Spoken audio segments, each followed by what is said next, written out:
మోకాల నొప్పులకు ఎటువంటి సర్జరీ లేకుండా ఎపియాన్ పెయిన్ క్లినిక్ అందిస్తున్న అత్యాధునిక చికిత్స. Welcome to Suman TV. నేను మీ నవీన్. ప్రస్తుతం మనతో సర్టిఫైడ్ న్యూట్రిషనిస్ట్ అదేవిధంగా యోగా థెరపిస్ట్ ఓం ప్రకాష్ గారు ఉన్నారు. హాయ్ సార్, నమస్తే అండి. నమస్తే సార్, ఈ కాలంలో మనం చూస్తే మోకాల నొప్పులు చిన్న ఏజ్లోనే వస్తూ ఉన్నాయి. ఒకప్పుడు 50-60 ఏజ్లో చూస్తూ ఉన్నాం. ఇప్పుడు 25-30కే స్టెప్స్ ఎక్కాలన్నా మోకాల నొప్పులు అంటూ ఉన్నారు. సో అట్లాంటి వాళ్ళకి ఈ నట్స్ తీసుకొని రండి, దీనిలతోనే మనం అద్భుతమైన ఫుడ్ చూపించచ్చు అని చెప్పేసి అన్నారు. సో దీనిలతో ఏ విధంగా సార్, అంటే ఈ ఎండు ఖర్జూర అదేవిధంగా కాజుతో మనం ఈ మోకాల నొప్పులను ఏ విధంగా తగ్గించుకోవచ్చు? సో అంటే దానికంటే ముందు ఫస్ట్ అవి ఎందుకు వస్తున్నాయో ఫస్ట్ మనకు తెలియాలి. రైట్, ఫస్ట్ అసలు మూమెంట్ లేదు. ఏదైతే నీ జాయింట్స్ నీ అంటే సెడెంటరీ లైఫ్ స్టైల్ అంటుంటాం. రైట్, ఈ నీ జాయింట్స్లో అసలు మూమెంట్ లేదనమాట. సో అది ఎంత మూమెంట్ కనుక జరుగుతూ ఉంటే ఆ మూమెంట్ని బట్టి అందులో సైనోవిల్ ఫ్లూయిడ్ జనరేషన్ అనేది జరుగుతూ ఉంటుంది. సో మళ్ళీ ఇంకో ప్రాబ్లం ఏమవుతుందంటే, ఒక ఏజ్ దాటిన తర్వాత అంటే 50 అట్లా క్రాస్ అయిన తర్వాత వాళ్ళు ఏమనుకుంటారంటే ఇంకా అయిపోయింది నా లైఫ్, ఇంకా అసలు ఇంకా ఇంప్రూవ్ కాదు అని చెప్పి వదిలేస్తుంటారు. ఓకే, బట్ యాక్చువల్గా మన యోగాలో చెప్పుకోవాలంటే ఈవెన్ బెడ్ మీద పడుకున్న వాళ్ళు కూడా మూమెంట్స్ చేయొచ్చు, చైర్లో కూర్చున్న వాళ్ళు కూడా మూమెంట్ చేసుకోవచ్చు. రైట్, ఫర్ ఎగ్జాంపుల్ ఈ టీప్ అయింది, దీని మీద కాలు పెట్టుకోవచ్చు. కాలు పెట్టుకొని పాదాన్ని జస్ట్ వెనక్కి ముందుకి ఆడించినా సరిపోతుంది. రైట్, అంటే మీరు యాంకిల్ జాయింట్లో మూమెంట్ చేసినా కూడా నీ జాయింట్లో మూమెంట్ వస్తుంది. రైట్, నీ క్యాప్ మజిల్స్ ఏవైతే ఉన్నాయో వాటిని టైట్ లూజ్ చేయొచ్చు, దానివల్ల కూడా మూమెంట్ వస్తుంది. రైట్, బట్ ఒక ప్రాబ్లం ఏంటంటే చాలామంది అసలు తెలుసో తెలియకో ఓవర్ వెయిట్ ఉన్నా కూడా వాళ్ళు వాకింగ్ చేస్తున్నారు. నేను అందరికీ చెప్పేది మన వ్యూయర్స్కి ఒక మోస్ట్ ఇంపార్టెంట్ థింగ్ ఏంటంటే, వెయిట్ ఎక్కువగా ఉన్నప్పుడు మీరు వాకింగ్ వెళ్ళకండి. మీరు మళ్ళీ మీ బిఎంఐ కరెక్షన్ అయిన తర్వాతనే మీరు వాకింగ్ వెళ్ళండి. అంటే ఇన్ఫ్యాక్ట్ ఏంటంటే మీరు మీ లాంగ్ రన్లో మీ నీస్ని డ్యామేజ్ చేస్తున్నారు. వాకింగ్ మంచిదే అంటారు కదా సార్?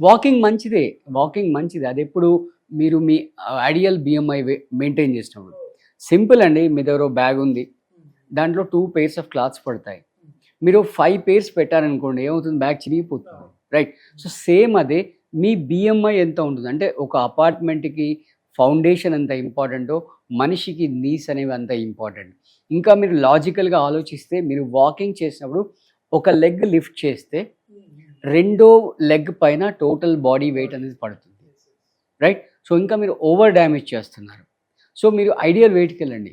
మీకు ఒకవేళ ఏమీ కుదరకపోతే హ్యాపీగా స్విమ్మింగ్ వెళ్ళండి, చాలా మంచిది. Swimming is very very ideal and very very good, especially people who are having overweight. ఎందుకంటే మీరు అక్కడ బాడీ మూమెంట్స్ అవుతున్నాయి, బట్ మీ నీస్ పైన వెయిట్ పడట్లేదు. రైట్, సో అందుకే నేను చెప్తున్నానంటే, మీరు వెయిట్ ఎక్కువ ఉన్నప్పుడు పడుకొని సైక్లింగ్ చేయొచ్చు. రైట్, మీ ఇంట్లో సైకిల్ ఉండాల్సిన అక్కర్లేదు. రైట్, మీరు పడుకొని కూడా సైక్లింగ్ చేయొచ్చు. లేదా చిన్న చిన్న ఆసనాస్ ఇందాక చెప్పాను కదా, టీపాయ్ మీద పెట్టుకొని చేయొచ్చు, చైర్ మీద పెట్టుకొని చేయొచ్చు, బెడ్ మీద పడుకొని కూడా చేయొచ్చు. అలాంటి సింపుల్ ఆసనాలు. రైట్, ఏం లేదంటే మీరు గోడకు పడుకొని 2 కాళ్ళు గోడకి ఎత్తేసి పెట్టేసేయండి, అర్ధాలాసన అంటారు. దానివల్ల కూడా మీకు నీ హెల్త్ అనేది ఇంప్రూవ్ అవుతుంది.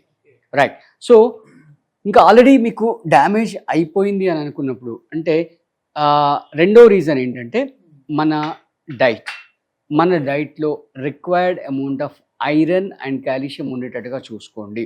రైట్, సో ఐరన్ అండ్ కాల్షియంకి మంచి సోర్స్ వచ్చేసి మనకు ఈ డేట్స్. రైట్, మీరు ఎటువంటి కంగారు పడాల్సిన అక్కర్లేదు. మీరు ఒకవేళ ఆల్రెడీ డయాబెటిక్ ఉన్నా కూడా మీరు తినొచ్చు, కాస్త కొంచెం తగ్గించుకొని తినొచ్చు అనమాట. ఓకే, సో ఈ డేట్స్ తినండి, దీంట్లో మంచి ఐరన్ ఉంటుంది, తర్వాత కాల్షియం ఉంటుంది. అలాగే లీఫీ వెజిటబుల్స్ తీసుకోండి. తర్వాత మీరు చేసే ఏ కర్రీ అయినా కూడా, రైట్, ఏ డిష్ చేసినా కూడా, ఈవెన్ పప్పు చేసినా కూడా దాంట్లో ఈ జింజర్ గార్లిక్ ఖచ్చితంగా యాడ్ చేయండి. ఇంకా బెస్ట్ ఏంటంటే మీరు ఎర్లీ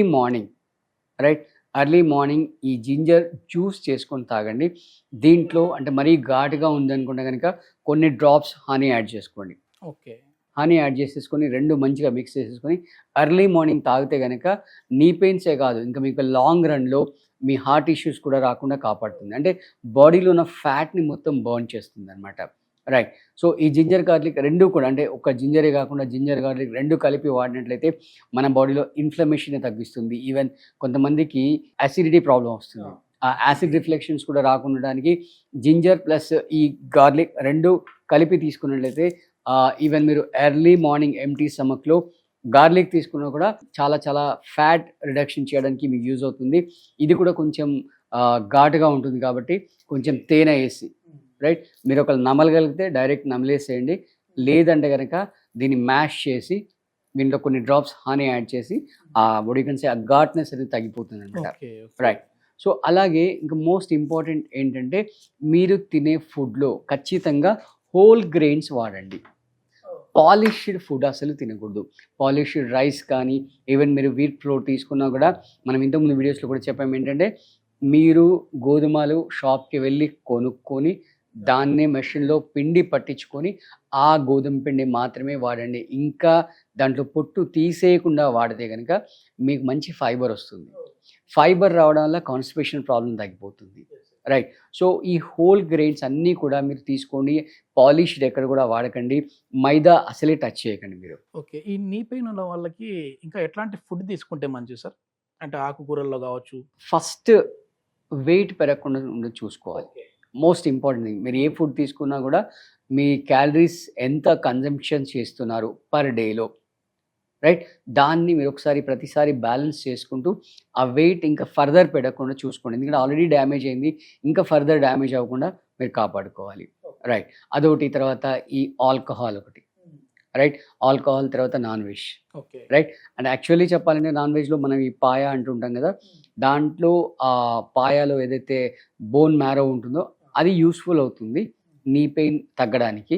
ప్లస్ ఆ సైనోవిల్ ఫ్లూయిడ్ కానీ ఆ కార్టిలేజ్ కానీ డెవలప్ అవ్వడానికి యూజ్ అవుతుంది. అది ఒక్కటి తప్ప మిగతా నాన్ వెజ్ మళ్ళీ పక్కన పెట్టేసేయాలి. అదంటే నాన్ వెజ్ తినేవాళ్ళు మాత్రం ఆ పాయ తీసేసుకోవచ్చు. ఓకే. సో మీరు తీసుకునే ఫుడ్లో బ్యాలెన్స్ డైట్ ఉందా లేదా చూసుకోండి. ఈ ఆల్కహాల్ వల్ల ఏమవుతుందంటే ఆల్కహాల్ కన్జంప్షన్ వల్ల మీ ఫుడ్ పైన మీకు లిమిట్ ఉండదు. రైట్. అప్పుడు ఆ లిమిట్ కోల్పోయి మనం ఇష్టం వచ్చిన తినేస్తుంటాం కాబట్టి మళ్ళీ ఓవర్ వెయిట్ వస్తుంది. యా. తర్వాత స్మోకింగ్ వల్ల కూడా వెయిట్ అనేది పెరుగుతూ ఉంటుంది. ఓకే. రైట్. సో అదొకటి చూసుకోండి. నాన్ వెజ్లో నేను చెప్పినట్టుగా ఒక బోన్ మ్యారో తప్ప మిగతా అన్నింటినీ పక్కన పెట్టేసేయండి.